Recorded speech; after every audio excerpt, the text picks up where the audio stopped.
Spelling ಹೇಳು. LEFT. AELEVEN.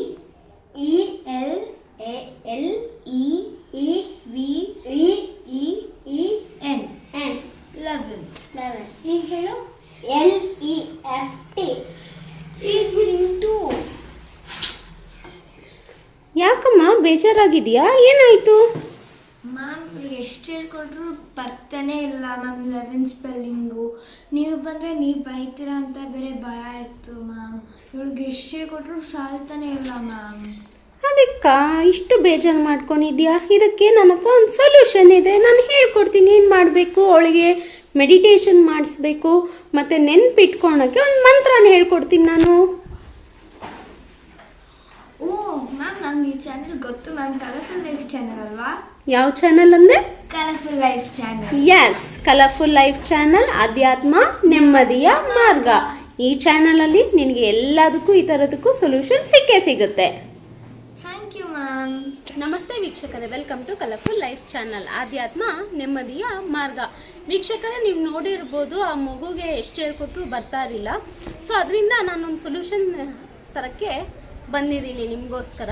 ಅದೇನು ಅಂದರೆ, ಇದೇ January 23 ವಸಂತ ಜಯಂತಿ ಇದೆ. ವಸಂತ ಜಯಂತಿ ಅಂದರೆ ಸರಸ್ವತಿ ಜಯಂತಿ ಅಂತ ಕೂಡ ಹೇಳ್ತಾರೆ. ಸರಸ್ವತಿ ಹುಟ್ಟಿದ ದಿನ ಈ 23ನೇ ತಾರೀಕು.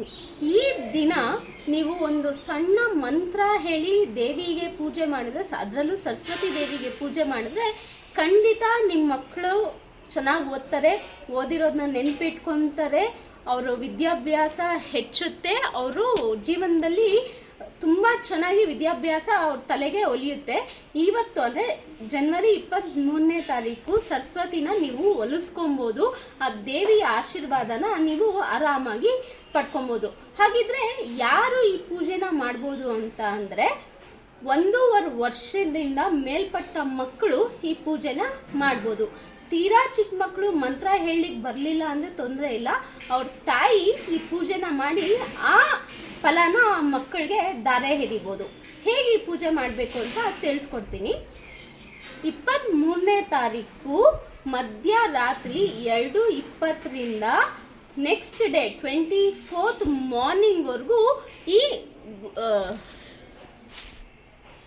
ಮಾರ್ನಿಂಗ್ವರೆಗೂ ಚೆನ್ನಾಗಿದೆ ಸಮಯ. ಈ ಸಮಯದಲ್ಲಿ ನೀವು ಪೂಜೆನ ಮಾಡ್ಬೋದು. ಅದರಲ್ಲೂ ಶ್ರೇಷ್ಠವಾಗಿ ಮುಂಜಾನೆ ಎದ್ದು ಬ್ರಾಹ್ಮಿ ಮುಹೂರ್ತ ಅಂತ ಕರಿತೀವಿ. 23ನೇ ತಾರೀಕು ಬ್ರಾಹ್ಮಿ ಮುಹೂರ್ತದಲ್ಲಿ ನೀವು ಸರಸ್ವತಿ ಪೂಜೆ ಮಾಡಿದ್ರೆ ಖಂಡಿತ ಅದ್ರ ಫಲ ನಿಮಗೆ ಸಿಗುತ್ತೆ. ಸಾವಿರಾರು ವರ್ಷಗಳಿಂದ ಈ ಪೂಜೆನ ಮಾಡ್ಕೊಂಡು ಬರ್ತಿದ್ದಾರೆ, ಅದ್ರ ಫಲನ ಎಲ್ಲರೂ ಪಡ್ಕೊತಿದ್ದಾರೆ. ಅದರಲ್ಲೂ ಈ ದಿನ ಏನು ವಿಶೇಷತೆ ಅಂದರೆ, ಬ್ರಹ್ಮನೇ ಆಧ್ಯಾತ್ಮ ಹತ್ರ ಒಲವು ತೋರಿಸಿದ್ದ ದಿನ. ಬ್ರಹ್ಮ ಸರಸ್ವತಿನ ಸೃಷ್ಟಿ ಮಾಡಿ ಅವ್ರನ್ನ ಮೋಹಿಸಿದ್ರು.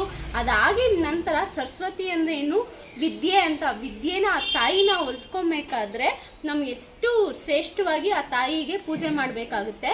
ಅಂಥ ಬ್ರಹ್ಮನೇ ಆಧ್ಯಾತ್ಮದತ್ತ ಒಲವು ತೋರಿಸಿದ ದಿನ ಆಗಿರುತ್ತೆ ಈ 23ನೇ ತಾರೀಕು. ಅದರಿಂದ ಈ 23ನೇ ತಾರೀಕು ನೀವೊಂದು ಸಣ್ಣ ಕೆಲಸ ಮಾಡಿದ್ರೆ ಸಾಕು. ನಿಮ್ಮ ಮನೇಲಿ ಸರಸ್ವತಿ ಐಡಲ್ ಇದ್ದರೆ, ಆ ದೇವ್ರ ಮೂರ್ತಿ ಇದ್ದರೆ ಅಥವಾ ಫೋಟೋ ಇದ್ರೂ ಸರಿನೇ, ಆ ಫೋಟೋಗೆ ಹೂವು ಹಾಕಿ ಗೆಜ್ಜೆ ವಸ್ತ್ರ ಹಾಕಿ ಪೂಜೆ ಮಾಡಿ. ನಾರ್ಮಲ್ ನೀವು ಹೇಗೆ ಮನೇಲಿ ಪೂಜೆ ಮಾಡ್ತೀರೋ ಯಥಾ ಪ್ರಕಾರ ಅದೇ ಥರ ಪೂಜೆ ಮಾಡ್ಬೋದು.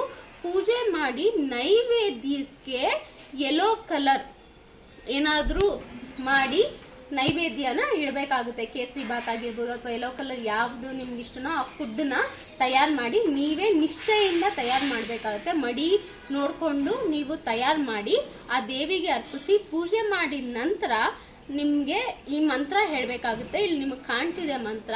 ಈ ಮಂತ್ರ 21 ಬಾರಿ ನೀವು ಹೇಳಬೇಕಾಗುತ್ತೆ.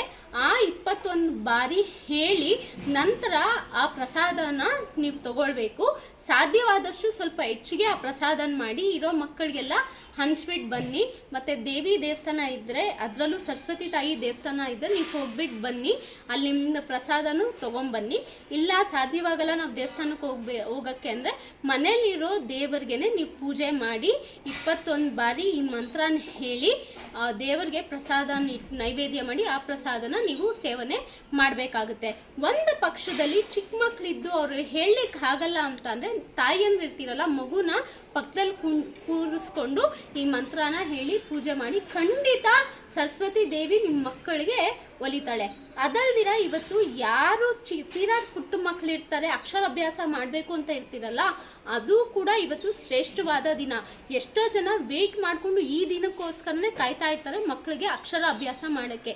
ಬರೀ ಅಕ್ಷರ ಅಭ್ಯಾಸ ಅಲ್ಲ, ಯಾವುದೇ ಒಂದು ಡ್ಯಾನ್ಸ್ ಆಗಿರ್ಬೋದು, ಅಥವಾ ಯಾವುದನ್ನ ಒಳ್ಳೆ ಎಜುಕೇಷನ್ ಕೊಡಿಸೋದಾಗಿರ್ಬೋದು, ಕಾಂಪಿಟೇಟಿವ್ ಎಕ್ಸಾಮ್ ಆಗಿರ್ಬೋದು, ಮ್ಯೂಸಿಕ್ ಕ್ಲಾಸ್ ಇರ್ಬೋದು, ಭರತನಾಟ್ಯಂ ಕ್ಲಾಸ್ ಇರ್ಬೋದು, ಈ ಥರ ಯಾವುದೇ ಮಕ್ಕಳಲ್ಲಿ ನಿಮ್ಮ ಮಕ್ಕಳ ಟ್ಯಾಲೆಂಟ್ ಇದೆಯೋ ಆ ದಿನ ಅದನ್ನು ಶುರು ಮಾಡಿದ್ರೆ ಖಂಡಿತ ಆ ಸರಸ್ವತಿ ದೇವಿ ಆಶೀರ್ವಾದ ನಿಮ್ಮ ಮಕ್ಕಳ ಮೇಲೆ ಬೀಳುತ್ತೆ.